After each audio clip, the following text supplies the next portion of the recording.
and I think our supporters are looking forward to it, the players are looking forward to it. I hear about tens of thousands of people coming across this game in Paris. It's brilliant. We're here in Paris, the first time the England teams got here through this tournament. I think there's a special atmosphere, there's a special feeling around being in Paris ahead of this semi-final. Can those England fans make it like a home game for you in the Stade de France? Our supporters have been incredible for us, from our first game of the tournament all the way through. And from what I was told post-game last week, that the fans all came down to the front, all came down to the pitch side. They were loving it, and I hope that everyone's going to come over and cheer this team on. It's going to have a great weekend this weekend. You will be major underdogs. Can you use that in your favour? Well, we've concentrated very much upon us. It's what we've done every single week. How do we develop and how do we progress as a team? And I think that's the central thing. I think this team has progressed. Through each week we've had through this tournament, we've built and we've built and we've built. And whatever situation the players have found themselves in the game, is that the players have found a way to get the result they want at the end of it. And we know this weekend's going to be is different. Every game is different. But I also know we've got a great group of players who care deeply about representing England. I want to make sure they put in a performance we're all proud of and our supporters are proud of on Saturday night. And how big is the belief that you can do this, you can pull this off in the camp? Yeah, I think there is always belief that's strong in this team, and I've sensed that all the way through since I've got involved again with this team. There are players that have performed at the very highest of levels, players who played knockout rugby, finals rugby before, and I think they can't wait for this occasion, epitomised by the man next to me, who just in the biggest of occasions, in the big atmosphere, the big stadiums, he performs, as so many of our boys do. 3 changes to your team. Can you talk us through your thinking? Yeah, I think there's a few factors in it, and as ever I go through the selection process, the rigour that I put to that in terms of how we wish to play, what we need to do, the strengths, the opposition, the opportunities on the pitch, assess all the players, cognizant of the travel we've had, the 6-day turnaround and what we needed to do. And I think we're blessed here with a fantastic group of players, the strength in depth, competition for places. And so I decided to make some change between the starting team and the bench. And I think that the players are relishing the challenge ahead. Was Marcus Smith fit and available, or was that decision made for you by the HIA? Marcus was unavailable for selection due to the return to play protocol. And George Martin, what qualities does he bring? You know him very well. Yeah. I've known him for a few years now, from a very young man to see somebody now who looks at home on the international stage. He's come onto the pitch as second row and 6 in this tournament. He's started again early in the tournament, in the pool stages, and every minute he's been on the field, he has performed, and he's performed in some big moments as well, as I'm sure you're related, key moments for the team. He's a young man who just embraces getting onto the pitch and giving everything he can for the team. A real team man. Is he a big hitter? Does he embrace the physicality? I think the players across the board understand that that's the nature of international rugby. It's a physical game, and we play against the #1 side in the world this weekend, and we know that the intensity of this test match is going to be incredible. And I think that's why we're looking forward to it, and all our supporters are looking forward to it. Owen, 4 years on, can you use any of those memories, those scars, to motivate you this weekend? This feels like a new challenge. This feels like a new opportunity. As you said, in 4 years, a lot happens in rugby.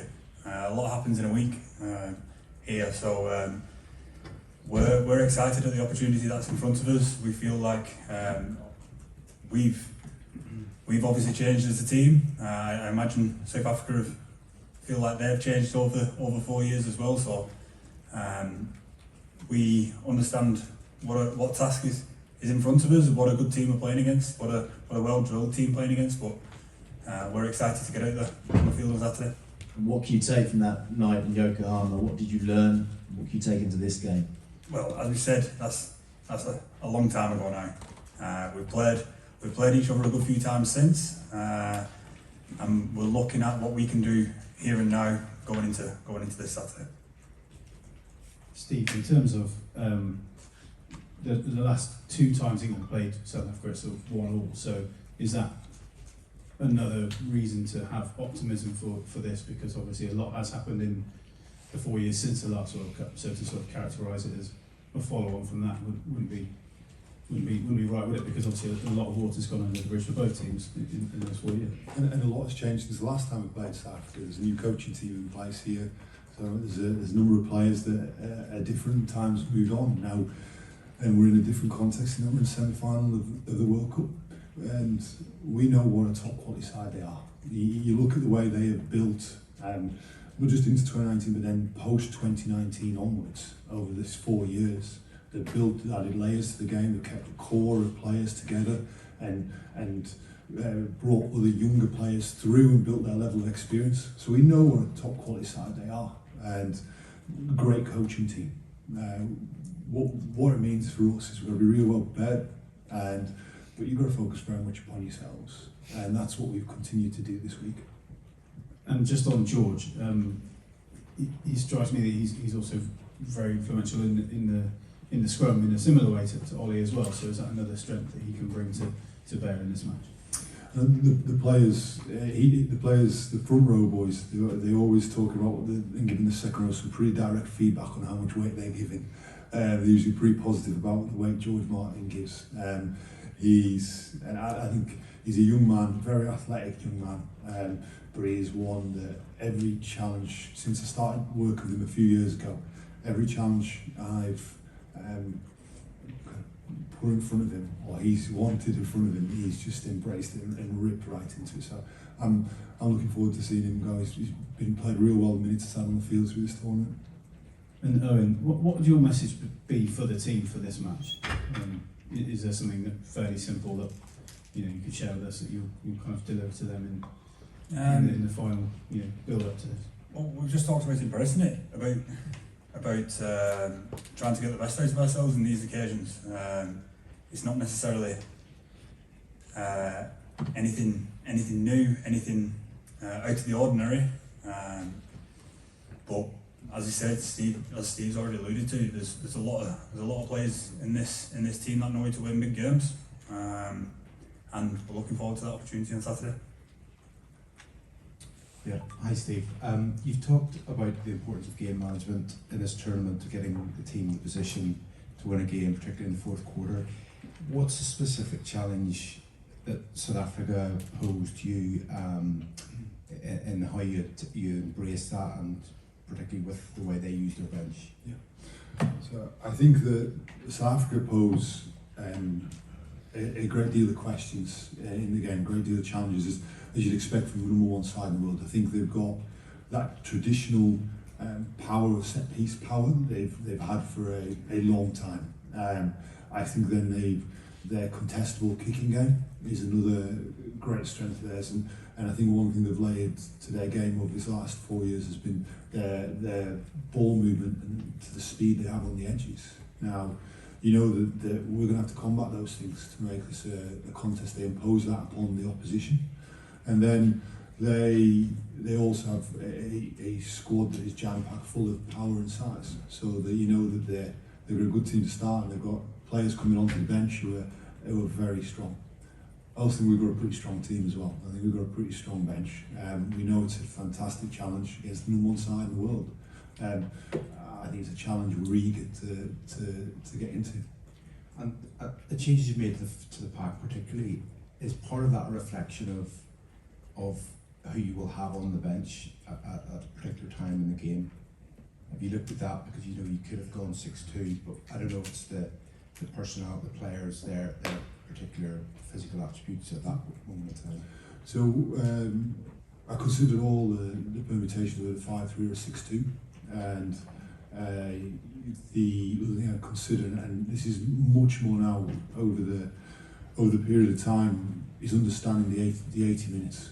That you need to ensure that the importance, as we've seen in our most recent games, the importance of Q4, the importance, we saw that last week, we saw it the week before, so having the players that are on the bench, they're the right players to finish the game the way you want to, and that you look at the players starting, the right players to start the game, and that's always the balance. I think then with that I'm always looking physically at where all the players are at, and I feel this is the right combination of players to start and players to finish to get the performance we need. Steve, was it helpful, Rassie lending you a hand to pick your team earlier in the week? You lost me, sorry. Rassie Erasmus named your team on Tuesday for you, just as a little helpful hint and tip. You didn't see that. Did you get it right? No. Okay. So can I ask Sorry. Yeah, no. So can I ask you about? You've already talked about George Martin specifically. Just Joe Marler starting ahead of Ellis today. You've given us some indication. Just talk a little bit more about the thought behind the loose head selections. I think we've got 3 brilliant loose heads in this squad. I think Ellis has been terrific, and I thought he played really well last week. I think Joe coming back into the squad after some time away has been also an incredible influence around the group. And we've got Bevan Rod as a younger player, but I would have no hesitation in Bevan being in the 23 this weekend. So it's a real competitive position. Going back to the previous question, for me it's always about the balance of who's to start and who's to finish, and understanding that we need an 80-minute performance. The start's crucial, the end is vital, and we understand that. And I think I'll say our bench, the performance of our bench through this tournament has been very, very good. What I don't understand though is why you would necessarily start with Joe ahead of Ellis this weekend. Is Joe a better scrummager? Does Ellis offer more in the final quarter, as you call it? Give us an insight into that as much as you can. Yeah, and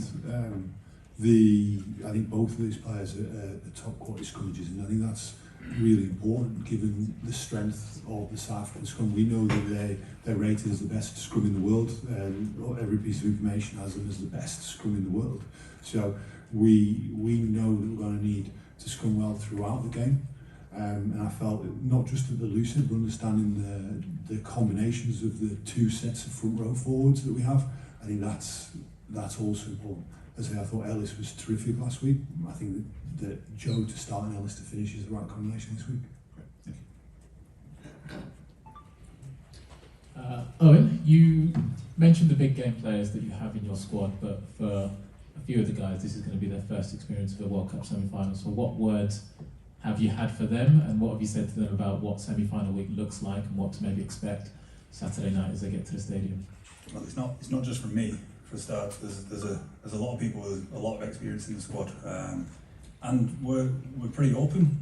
We're pretty open here. We're pretty open with our experiences, open with how we're feeling going into this week. And what we try and do is get on the same page as a team and make sure we're on the same page so we can help each other out during the week and build into having a performance at the weekend. And there's a fair bit of excitement that comes with that.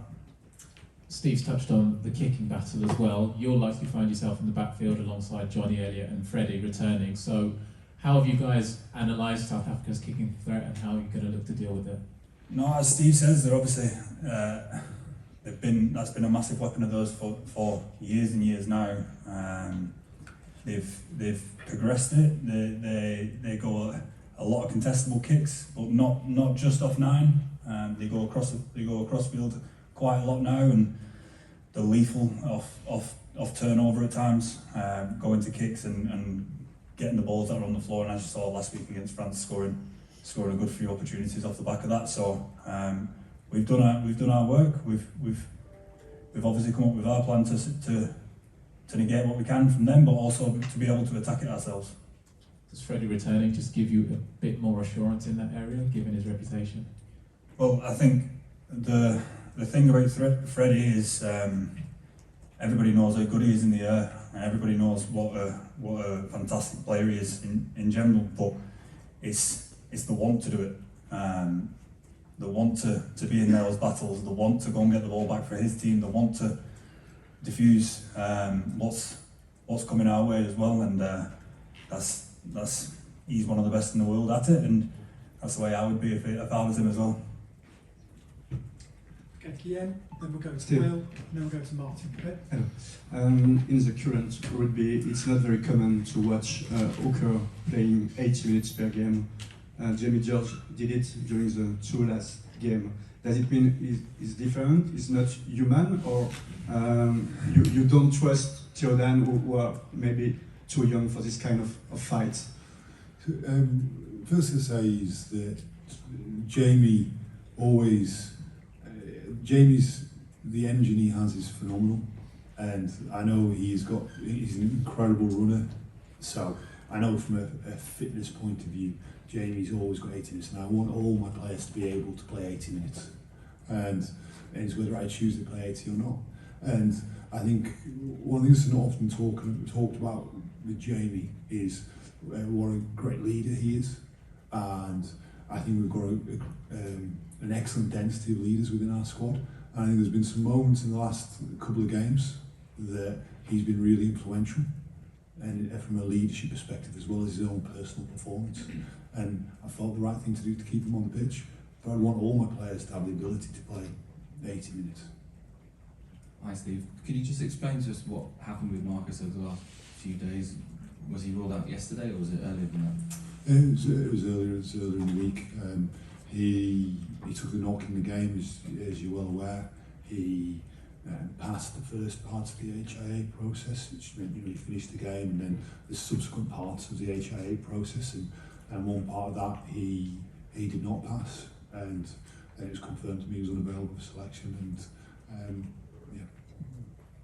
Is he okay? Like, he's obviously disappointed to miss such a big game. He's perfectly fine in terms of symptoms. He doesn't feel anything, and to understand we'd expect him to be available for selection after this weekend. After the South Africa played France, there was a little suggestion that South Africans might have been fiddling around with the HIA system and possibly trying to rest some of their players. Have you noticed that, or have you flagged that up to World Rugby, or are you concerned about that at all? No, we've got a match officials team that's world class, led by Ben O'Keefe. I'm sure everybody around the pitch as well will be having every bit of process in place as would be. So there's no issues there from my perspective. I'll say again, from Marcus and the situation that there's, just reiterate, it's right to reiterate that player welfare is critical and vital to us. Owen articulated it well there about Freddie, but can you just put in your own words about what he brings from fullback? Obviously, coaching at Leicester, and everyone has seen it, but what do you see when he's going for those high balls? So, my first game coaching Leicester was going through the selection process, and this young man, Freddie Stewart, I'd not known a huge amount before, but I'd known him being under 20s, and he was new to the squad, and he's just from school and out of the academy, and they come into the first game, and I'm deciding who to play at 15, and I